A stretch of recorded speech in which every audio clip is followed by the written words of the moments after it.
Rock, paper, scissor. Do you wonder where does Rev Cherie come up with these titles? She's kind of like out there a little bit, especially for White Stone Ceremony. How does this connect together? Well, you know I'm going to connect it, don't you? So how many of you have played the game Rock, Paper, Scissors? As kids? Yeah? Any as adults? Now the truth comes out. Yes.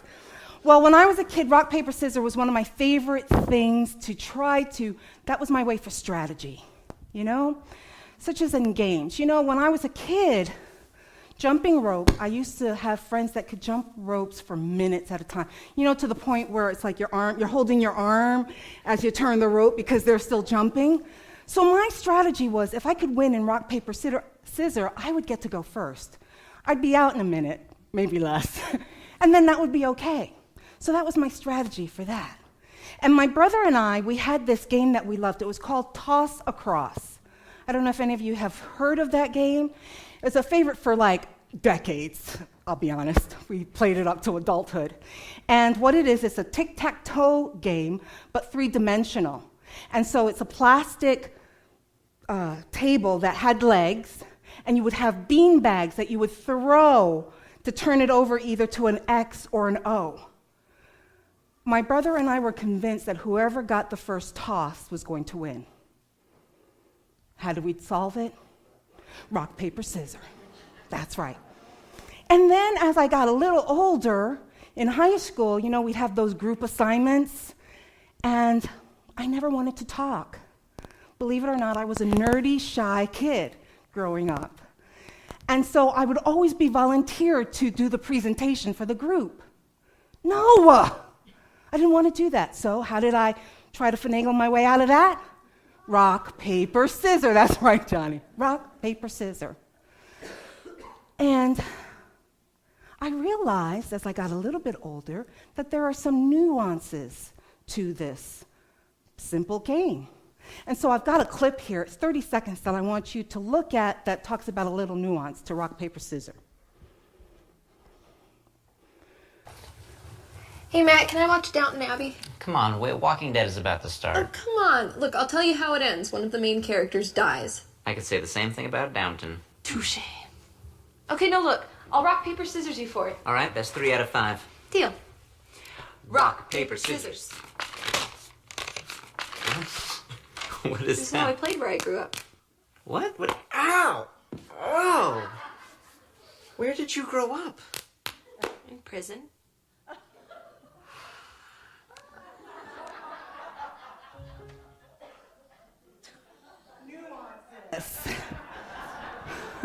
Imagine not knowing that nuance as you play rock, paper, scissors. I also, as I was researching, because you know I'm a research goofy girl, nerdy girl, I found out that there are now so many different rock, paper, scissors versions, such as rock, paper, scissors, lizard, which came up in the Big Bang Theory as Sheldon described. It's like, wow. And now there is, for those in the know, RPS 15, which is rock, paper, scissors 15. That's right, they've come up with 12 additional hand signals that you can use in strategy for rock, paper, scissors. Who knew? Who knew? And so why am I talking about rock, paper, scissors? The reason that I'm doing that is because this is a simple concept that I want to show you demonstrates our intentions and our ability to co-create in the world. Our intentions and our ability to co-create in the world. Well, rock, paper, scissors. You go, Cherie, it's rock, paper, scissors. It's simple. Did you know that in Japan, rock, paper, scissors is a phenomenon? There are these teenage girls that dress up in cosplay. Are you familiar with the term cosplay? Cosplay means that they dress up in costume for their favorite characters. It may be from an anime or a manga, a magazine, or a character strip or a cartoon. And so they dress up in these outfits, and they go to this huge arena where there are tons of people screaming. Rock, paper, scissors. I'm thinking, this is rock, paper, scissors. Rock, paper, scissors. And they're duking it out, you know? Rock. Oh. Paper, right?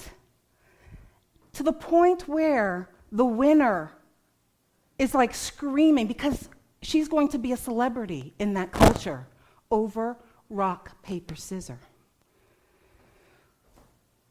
I also saw that there was a RPS USA Championship. Did you know that? I'm full of tidbits. Yes, there is a rock, paper, scissors USA Championship. The prize in Las Vegas in 2008 was $50,000. I'd play rock, paper, scissors for that. Imagine the intentionality of those two different styles. From Japan in the cosplay RPS to an event in Las Vegas in which they're trying to create this. The announcers are like, well, look at her finger, that delay as she released the scissors. She's been doing rock, paper, scissors for 300 goes now. You can see that her fingers are they're doing those commentaries on this championship. I kid you not. What's the intentionality like for those who infuse their energy in that game of rock, paper, scissors? What's their lives looking like? What's their outcomes looking like? If I'm playing for $50,000, it's no longer, yeah, okay, shoot. It's no longer that, is it? This is a high-stake game. So it's a simple concept, rock, paper, scissors, but it's about our viewpoint, how we view the world, how we see the world, how our beliefs can change what becomes manifestation and what becomes stagnation. It's all in the energy that we put into whatever our beliefs are. With me? So today, we have a white stone ceremony. And you'll notice that I have on a stole, which for me means that I'm stepping into the sacredness of this rite with intentionality. So how do you look at this ceremony? Do you look at it as, oh, it's cute, it's something that we do every year, I'll pick a name, I'll stick it on the rock, yeah, I'll put it in my desk, I'll never see it again? Or do you see it as an opportunity where you get to connect with your divinity, with your truth, with your highest good, where you get to shift your frequency, where you get to open and be expansive to the truth that you are, and that with intention, you are setting what is yours to do in 2017. It's all in our viewpoint, isn't it? It's all in how we see the steps that we take day to day. Our purpose, our impact, our action is all based on the way that we view the world, the way that we believe we are in the world. I will be small in the world and not with impact if I believe that. If I believe that my voice is so small, I can't make a difference in the world. If I believe I am limited to the paradigm that is whatever it is. Or I can set with intentionality that my voice is large enough to change our community. Oh, be afraid, be very afraid, right? There's a big difference in that. So what I want to do is I want to check that each of you has a stone, and if you don't, please raise your hand, and one of the ushers will bring that to you.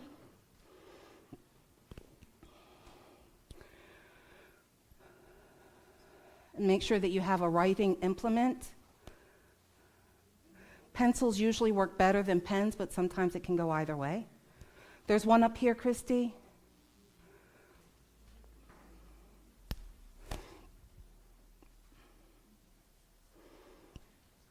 And so as you hold that rock in your hand, I want you to look at this next slide about who am I? Who am I called to be? You're ahead of me, darling. Who am I called to be in 2017? Can you get back?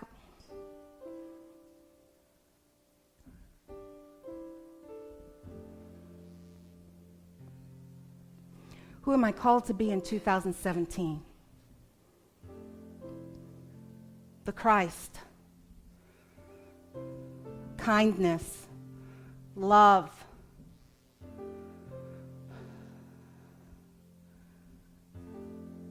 Supporter. Agitator. Social justice maven. What is yours? What is yours for 2017?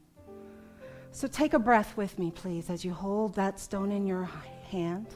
I want you to hold it, because we're talking about energy. So hold that stone in your hand. Take a breath with me. Inhale. Exhale. One more time. Deep. Inhale. Exhale. And let go. Let go. Let go. You are not in charge right now. Your ego has no purpose in this moment. Yes, your ego is important to functioning in the world, but right now, in this moment, just tell it, I know you're there, I let go, and I allow the universe, I allow God to infuse me, to open me, to know what one word or phrase is mine for 2017.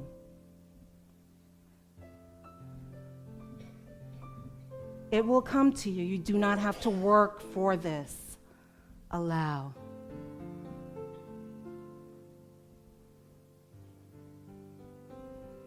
Know that you are allowing your divinity, your spirit, to touch allness. To touch allness. There are no limitations in what you can accomplish in 2017. No limitations. Be patient for that moment, for that title, for that action, for that name, for that beingness that is yours to do in 2017. In the silence, in the silence, in the silence.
And so at this time, write what you need to write on your stone.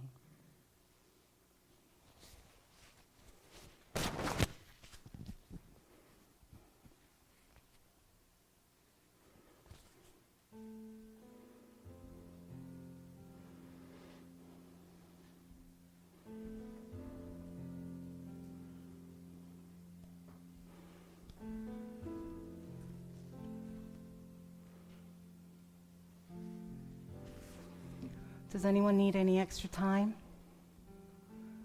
Okay. Well, thank you for allowing that process. Avery, I skipped the Jerusalem wall. Can you bring that back up? Thank you. I just wanted to let you know that the stone that we use for this ceremony is called a white stone, and it comes from an area in Israel. The stones are what you see on the Wailing Wall or Kotel. It is used in a lot of, in Jerusalem City, there's actually a law that says that the facade of the buildings need to have white stone. Would you go to the next one? The map there shows you that depending on the region is where the color difference is of the stone. And so we use white stone for our ceremonies, and that comes from Hebron, which is about 19 miles from Jerusalem. So what you're holding comes from a sacred place. There is intentionality in everything that we do and everything that we utilize. So the next step is I'm going to invite Kelly to set us into a meditative state with music. So I want you to relax, to align your spine, to be, and know that you are preparing to write yourself a letter of the outcomes, the intentions for 2017.